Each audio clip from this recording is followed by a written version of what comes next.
My disabled daughter spent weeks helping plan her cousin's party. I paid over $2,000. Then they told us she wasn't invited. We don't want wheelchairs in the photos, said my sister. So we sent a gift. When they opened it, half the party went silent, and the other half left.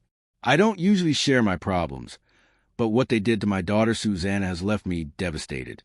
I'm a single dad. My wife left when Susanna was a baby, and since then, it's been her and me against the world. I need you to understand how we got to this point, because I still haven't processed it. It all started a few months ago with a call from my sister Laura. Laura is a mess with money. Her husband Diego is a mechanic, but always gets involved in weird business ventures that fail. They have a daughter, Sophia, who was turning 16, and they wanted to throw her a big party. The problem? They couldn't afford it. I was with Susanna when Laura called, almost crying. Susanna is 14 and uses a wheelchair due to a condition she's had since birth. But she's brilliant, creative, and has a huge heart, always thinking of others even though life hasn't given her an easy path. We can't pay for Sophia's party, Laura said. Diego says there's no money. I asked for a loan, but it's not enough.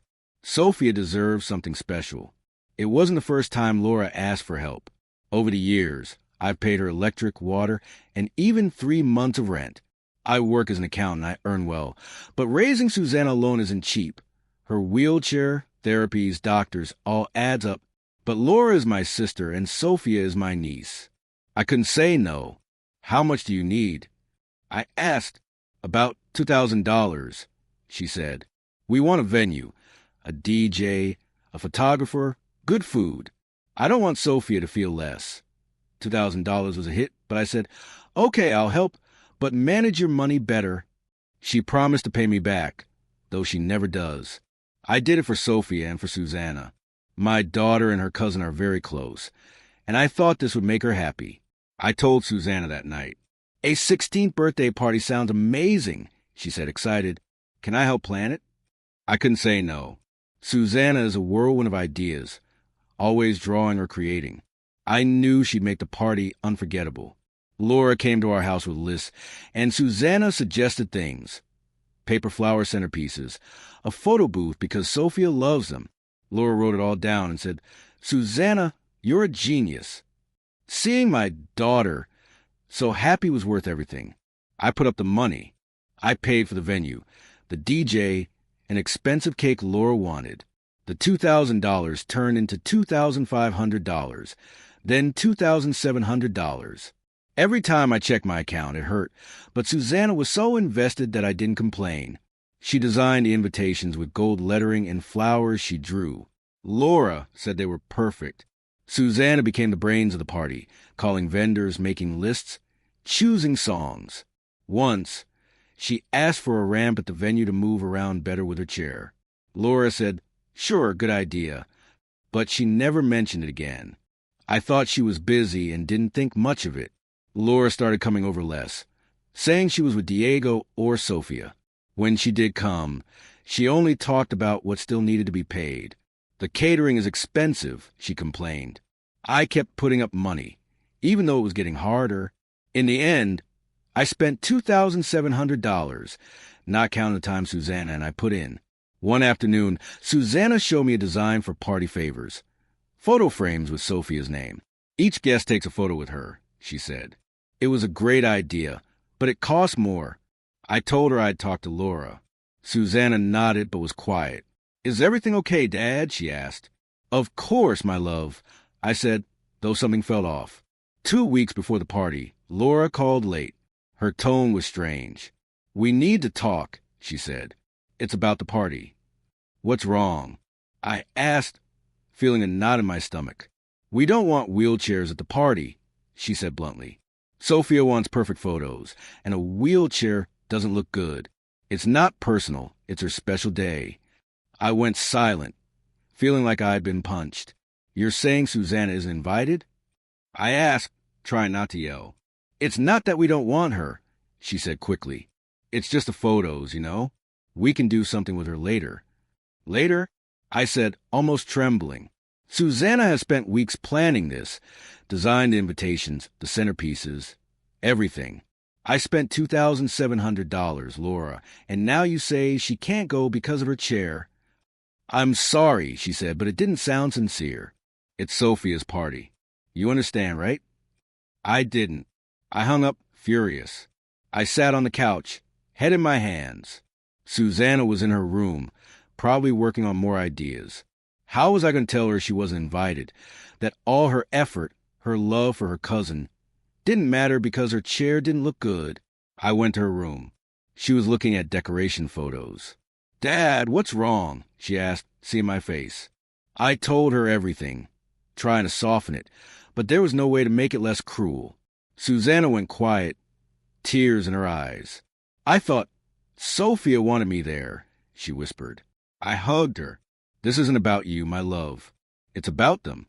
They don't know your worth. But inside, I was boiling. Laura hadn't just used me. She'd hurt my daughter. I wasn't going to let that go. That night, I couldn't sleep. I thought about the $2,700, the bills of Laura's I'd paid, the weeks Susanna spent planning. We weren't going to stay quiet. I decided to do something so everyone would know the truth. The next day, I told Susanna my idea. A video will show how much you worked, I said, and how much we've helped Laura. She hesitated but nodded. I want them to know I didn't give up, she said. I gathered proof, videos of Susanna designing invitations, talking to the DJ, drawing centerpieces. I kept receipts. $2,700 for the party, plus the electric, water, and rent bills I'd paid for Laura. Susanna recorded a message, explaining how she felt being excluded for her chair. I didn't want to ruin the photos, she said, her voice breaking my heart. I just wanted Sophia to have a special day. We edited the video on my computer. I'm no expert, but it was clear, showing Susanna's effort, my financial support, and the truth of exclusion. We burned it onto a disc and put it in a pretty box like a gift. Susanna wouldn't go to the party, but I would, not to celebrate, but to sneak in and see what happened when they opened it. Looking at the box, I felt anger and pride. Anger at Laura for her cruelty, pride for Susanna, who stayed strong. I decided to slip into the party, stay in a corner, and watch. I wanted to see their faces when they saw the video. I didn't know what would happen, but one thing was sure. They weren't ready for this. The days before the party were tough. Susanna was quieter than usual, though she tried to hide it, still working on small projects, drawing in her notebook. But she didn't talk about the party anymore. Every time I saw her, I felt a pang in my chest. My daughter didn't deserve this. She'd put her heart into making something special for Sophia, and Laura crushed it without a thought. But I also saw strength in Susanna. When I asked if she wanted to add anything to the video, she looked at me with determined eyes and said, "No, Dad, it's perfect. Let them see it all." The day of the party arrived, a Saturday night. The venue was a few blocks from home. I wore a dark shirt and a cap to blend in. Before leaving, I hugged Susanna. "Don't worry, my love," I said. "I'll make sure they know what you did." She nodded, a mix of sadness and hope. "Just be careful, Dad," she said. I got to the venue and stood outside for a moment, watching. The place was decorated just as Susanna had planned. Paper flower centerpieces, soft lights, a photo booth in the corner. Seeing that gave me a mix of pride and bitterness. It was all my daughter's work, and she wasn't here to enjoy it. I slipped in through a side door, avoiding the main entrance where Laura and Diego greeted guests. I found a corner near the bar, half hidden behind a pillar. From there, I could see everything without being noticed. The party was in full swing. Sophia, in a sparkly dress, smiled as her friends surrounded her. Laura was radiant, like she didn't have a care in the world. Diego moved around, talking to the DJ and waiters. No one seemed to think of Susanna, the $2,700 I'd spent, or the bills of Laura's I'd paid for years. It took everything not to walk up and yell the truth, but I held back. The video would do the work. After dinner, it was time for gifts. Laura and Sophia stood by a table full of wrapped boxes. Guests gathered, some recording with their phones. I saw our box, wrapped in gold paper, at one end of the table. My heart raced. Laura took the mic and said, "Thank you all for being here. These gifts mean so much to Sophia. She started opening them, showing jewelry, clothes, and gift cards. Guests clapped and cheered. When she got to our box, Laura hesitated. "No card," she said, frowning. Sophia shrugged and said, "Open it, Mom." Laura tore the paper and pulled out the disc. "Oh, a video," she said with a forced smile. "How nice." She asked the DJ to play it on the big screen they'd rented. I adjusted my cap and pressed closer to the pillar, holding my breath. The video started. First, it showed Susanna in her room, designing invitations. "I want Sophia to have the best party," she said, smiling as she drew flowers. Then images of her on the phone with the DJ, picking songs. "Sophia loves this one," she said, laughing. Guests went quiet, watching the screen. Some murmured, confused. I saw Laura turn pale, gripping Diego's arm. Then the video shifted. I showed the receipts. $2, $700 for the party, plus the electric, water, and rent bills I'd paid for Laura. My voice said, "This is what we did for Sophia's party. All for family." The murmurs grew. Some guests looked at Laura, others at Sophia, who seemed confused. The final blow was Susanna's message. She appeared on screen, in her chair, her voice firm but breaking. "They told me I couldn't go to the party because my wheelchair wouldn't look good in the photos," she said. "I just wanted Sophia to have a special day. I hope you enjoy it." The video ended with a photo of Susanna and Sophia laughing together years ago with text, "Family doesn't exclude." The room went silent, like the air had vanished. Some guests covered their mouths. Others looked at the floor. A friend of Sophia's gasped, "What? That's horrible." Sophia looked at Laura, eyes wide. "Mom, is that true?" she asked, voice trembling. Laura tried to speak, but stammered. Diego, red with shame, stayed quiet. Then someone shouted from the back, "That's garbage!" It was a distant cousin, always blunt. He walked up to Laura, pointing. "How dare you do that to Susanna? She did all this, and you leave her out for a photo?" People started talking at once, some defending Laura, others outraged. An older aunt went to Sophia and said, "You didn't know, did you, little one?" Sophia shook her head, tears falling. Laura tried to calm things. "It's not what it seems," she said into the mic, voice shaky. "It was a misunderstanding. We wanted Susanna here." But no one believed her. Sophia's friend who'd spoken stood up and said, "If Susanna isn't welcome, I'm leaving." She grabbed her bag and walked out. Others followed, murmurs of disapproval filling the room. In minutes, almost half the guests had left. I stayed in my corner, heart racing. Part of me wanted to step out and confront Laura, but it wasn't the time. I wanted to see how far this went. Sophia, now crying, ran to a corner of the room. Laura went after her, but Sophia pushed her away. "Why didn't you tell me?" she shouted. "Susanna's my cousin. I wanted her here." Diego tried to step in, but Sophia ignored him and locked herself in the bathroom. Laura stood alone in the center of the room, the remaining guests staring at her like she was a stranger. She tried to smile, saying, "Let's keep the party going." But the DJ, who also seemed upset, played a random song and sat down. No one danced. The mood was dead. Then Laura saw me. Our eyes met for a second, and I knew she knew I was there. She walked toward me, face red with anger. "You did this," she hissed, standing in front of me. "You ruined my daughter's party." I took off my cap and looked at her steadily. "No, Laura, you ruined this when you decided my daughter wasn't good enough for your perfect party. I spent $2,700, paid your bills for years, and Susanna gave everything for Sophia, and you exclude her for her chair. This is your fault." Laura opened her mouth but said nothing. People around us watched. Some recorded with their phones. "You're selfish," she said finally, voice low. "This is all about your pride." I held back from yelling. "This is about Susanna, about the truth." I turned and left the room, feeling all eyes on my back. I didn't care. I'd said what I needed to, and the video had done the rest. When I got home, Susanna was awake, waiting. "What happened?" she asked, anxious. I told her everything.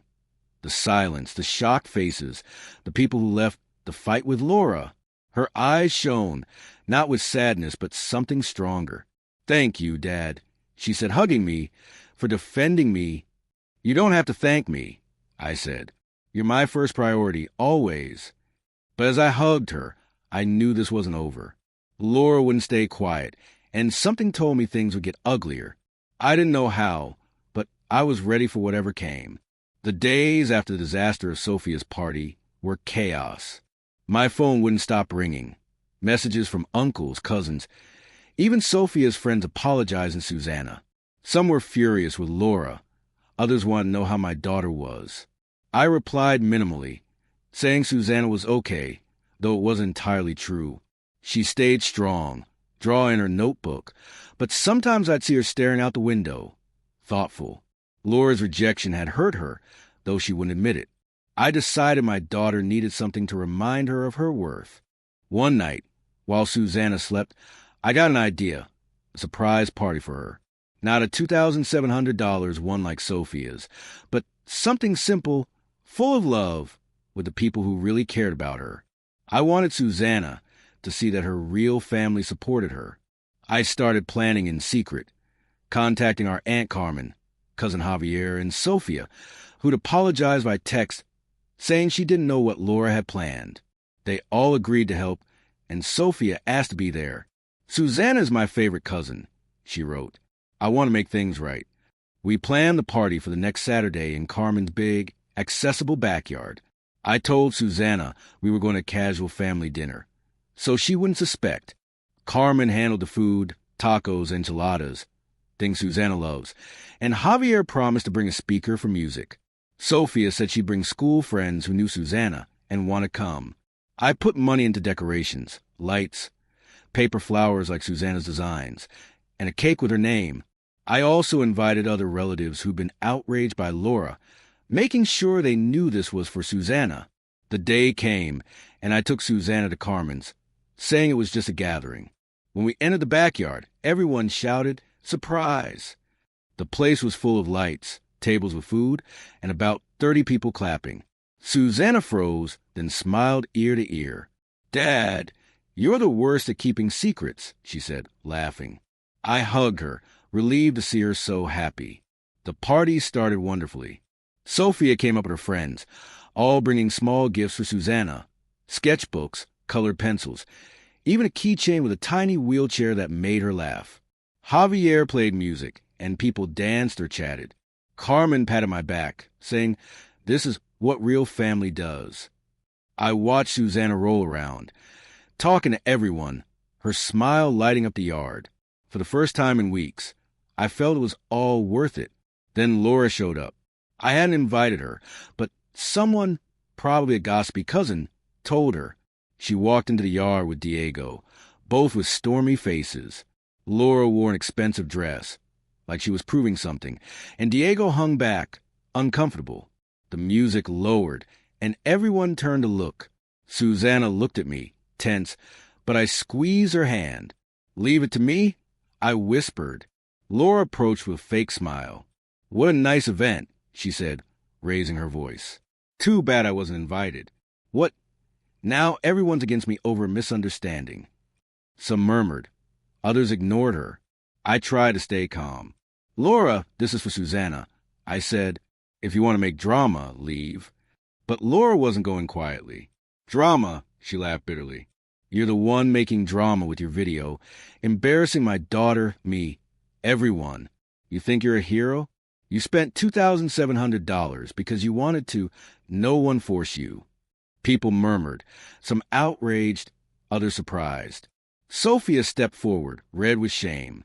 "Mom, stop," she said, but Laura ignored her. Then Laura saw the cake with Susanna's name and the decorations. "Oh, how nice," she said sarcastically. "Copying Sophia's party, huh? How original." She grabbed a centerpiece, one Sophia had made, mimicking Susanna's designs, and threw it to the ground, breaking it. People gasped. Javier stepped forward, furious, but Carmen stopped him. Susanna spoke, her voice clear and firm. "Laura, I didn't copy anything. Those ideas were mine. I made them for Sophia because I love her. But you kicked me out of her party from my chair. This isn't about you. It's my day. The yard went silent. Laura opened her mouth, but nothing came out. For the first time, she seemed out of excuses. Sophia stepped forward, tears in her eyes. "Mom, enough," she said. "Susanna did nothing wrong. You did, and I'm sick of your lies." Laura stared, stunned, as if she couldn't believe her daughter was confronting her. Diego finally spoke, voice low. "Laura, this isn't right." But Laura stood trembling with rage. Carmen took control. "Laura, get out of my house," she said in that no-nonsense tone. "You're not welcome here until you learn to respect this family." Two cousins stepped up, ready to escort her if needed. Laura looked around, seeing all the faces against her, even Sophia, who cried silently. Finally, she turned and left, Diego trailing behind. The door closed, and the silence lasted a few seconds. Javier broke the tension. "Let the party continue," he shouted, turning up the music. People clapped, some laughed, and the mood lifted. Susanna looked at me, a mix of relief and pride. "Thanks for this, Dad," she said. "I feel important." I hugged her tight, a lump in my throat. The rest of the night was perfect. Susanna danced. Yes, danced, moving her chair to music with Sophia and her friends. Carmen cut the cake, and everyone sang for Susanna. Some relatives patted me, saying I'd done the right thing. Sophia stayed until the end, helping clean up, and promised Susanna she'd visit more. "You're my sister, not just my cousin," she said, and they hugged. When we got home, Susanna was exhausted but happy. As she got ready for bed, she said, "Dad, today I realized I don't need everyone to love me, just the ones who really matter." Her words hit me. My 14-year-old daughter had faced rejection, drama, and come out stronger. "I learned something, too," I said. "Family isn't blood, it's loyalty." A month later, things calmed down. Sophia kept her promise, visiting Susanna almost weekly. Laura didn't contact me, but Carmen said she was in therapy for her debts and her attitude. I don't know if she'll change, and honestly, I don't care. She sent me $500, but I don't expect more. The family split a bit, but those who stayed, Carmen, Javier, Sophia, are the ones who matter. One night, Susanna showed me a new drawing. Her in her chair, surrounded by lights and flowers, a big smile on her face. "It's from the party," she said. "I want to remember it forever." We hung in the living room, a reminder that no matter what, we're enough, Susanna and me against the world.